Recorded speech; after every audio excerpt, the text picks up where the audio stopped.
I've posted these pictures before of Angel Mountain back in 2019, but all I had was music underneath them. And I thought maybe I should go through each picture and just point out some things so you get a little bit of a tour of the facility because it was massive.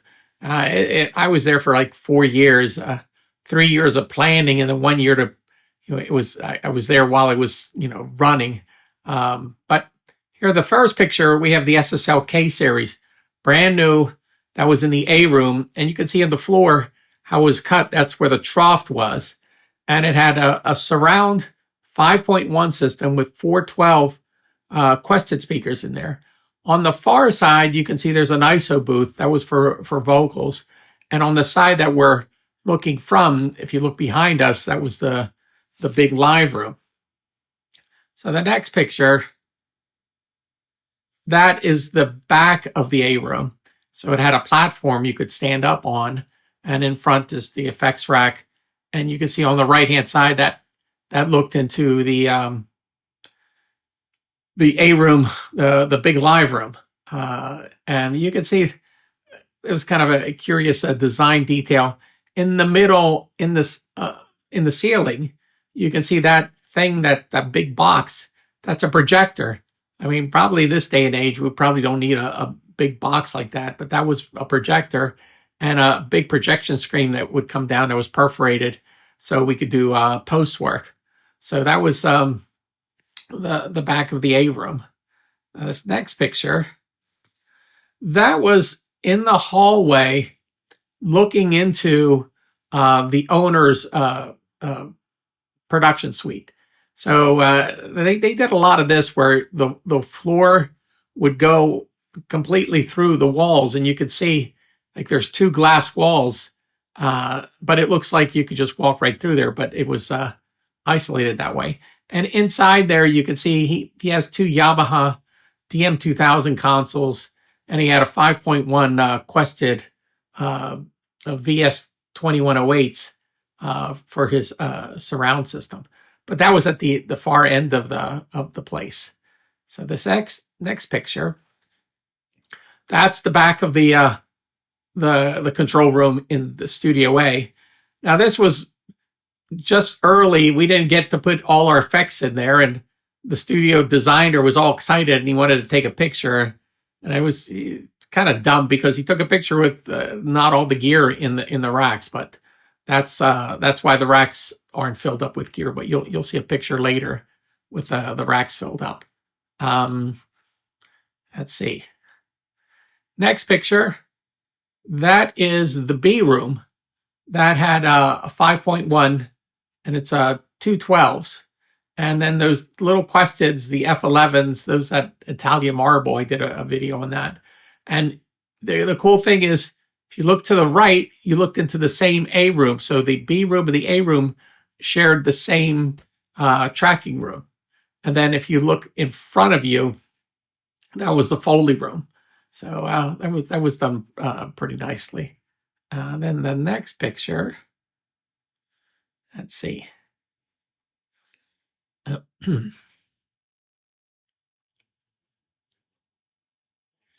Oh, this is the Foley room. It's hard to see, but there's Foley pits right in the front. So you can pull the panels out and you'd have gravel and different textures so you can do the Foley work. And they had a display at the one end so the Foley artist could look at. And you could see to the left side, that would be looking into the B room. But all those glass walls, they went straight into the floors. And then the next picture, that's the A room, the tracking room. And that was gigantic. I think it was like 50 by 80, or it was really huge. The interesting thing, that whole room was floating on these hydraulic jacks. And if you took up the carpeting, there were these little holes, and you could put a mechanism in to crank up or let down so you can level the floor. But you could also see to the left, there's an ISO booth at the bottom, but also on the top, there was an ISO booth. So there was this ladder that would come down and it had the Angel Mountain logo in the metalwork. So you could walk up there, and I guess it's not there because it was an early picture, but maybe in the later pictures you'll see it. But that's exactly how the room looked. It's not a rendering at all. So far side is the A room looking into the live room. Let's see. And the next picture, that's the left side is the left side, that's going looking into the A room. But you can see the textures they use for the flooring, and they have different kinds of wood they would use. And it was really something else when you walked in there. But that was the tracking room. And then that is a picture from the A room, live room, looking into the B room. So you can see there was a Pro Control in there at that time. And these pictures were taken in 2003, so the Pro Control was kind of considered still the current control surface for DigiDesign. And then you could see the other windows that's looking into the Foley room. And in the top right corner, that box there, that was a box for a projector.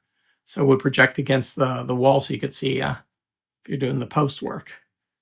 And then this picture was inside the B room looking out into the live room. And you can see there's an ISO booth to the left, ISO booth above, and then there was also an ISO booth a little bit before that in front of it with the sliding glass doors. And then this picture, so there's the effects rack in the A room all loaded.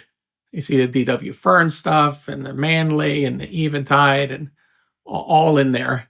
And you can see up straight above the projector. And little details like, look at the effects rack on the top. They made it so it looks like it's floating a little bit. So it was an interesting design. Let's see. In the next picture, that is the C room that we had. That was a small room, and you had an ISO booth to the left, ISO booth to the right. There were two 12-inch Questeds on the left and right, but then Roger Quested custom made the mono channel in the middle, and that was a single 12. And then we had single 12s like that in the surrounds, I believe. So that was a cool little room. It had a Control 24 in there. And then that is the conference room in my section of the building, in the Pro Audio section. Cool little detail, those maple panels. You see they don't go all the way to the floor. It looked like they wrapped around the floor, the ceiling, but they didn't go all the way to the floor, so they looked like they were floating. Cool little detail there. And then that's the A room. That must be a duplicate. This is one of our demo rooms. It just had this was the early stages. I just put a table in there and put some Questeds and those little pod speakers. We were trying to sell those. They're very interesting sounding speakers. And you can see there's a TC Electronics. And I thought Thermionic Culture gear in there. I had some used Apogee. But the demo rooms were nice and quiet. And then we have, that is, the Foley room. So to the left, you could see the B room, and then you can see there's an ISO booth, and you can see the monitor at the very end, but still hard to see, but there's panels that you just pulled out of the floor.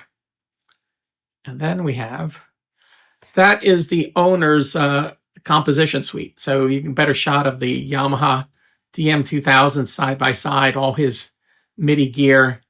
It's hard to see his surround system, the Quested stuff, but he also, behind his kind of composition area, he had his desk. So that was at the very far side of the building. And then, well, that's a picture of me in the B room. Those little Italian marble Questeds but I'm just sitting there. That's rare that they would let me sit anywhere because they always wanted me to stay in my office and keep working. That was in the video suite. We had guys that just did video editing and composition, animations, things like that. This picture, that is the composition suite of the owner. And you can see a little bit better the three Quested 2108s in the front and the Yamaha, the DM2000s next to each other. And all the furniture was all custom made for the facility. And then this is the lobby. And you can see the Angel Mountain logo, and that's a water wall. So that water was trickling down from that constantly. So it was this big reflective room. And that poor lady that had to answer the phone, not only did she have this big reflective room, but she had the sound of water trickling down. And because when it got to the very bottom, it was, you heard it hitting the water. So it was a beautiful room. But like I said, it looks like a James Bond's villain's lair. Oh, this was just a suite we had in the back for people if they wanted to just go someplace else just to relax, had a kitchen. So that was kind of nice. And then that's another picture of the B room. We just have Genelecs in there at this time. And then there's another composition suite just for people to go and just compose music. Small room, but it worked out. It worked out really good for people. The place was, huge. This is another picture of the A room with the 412s. And then another picture of the live room. And like I said, that's not a rendering. That's exactly how it looked. And you can see the grand piano in the ISO booth at the bottom. And that's it. I thought it'd be interesting to show you guys what each picture was and some of the details, because it was a fantastic facility. The biggest project I was involved with. It took a long time, but I learned a lot, and it was really nice to work there.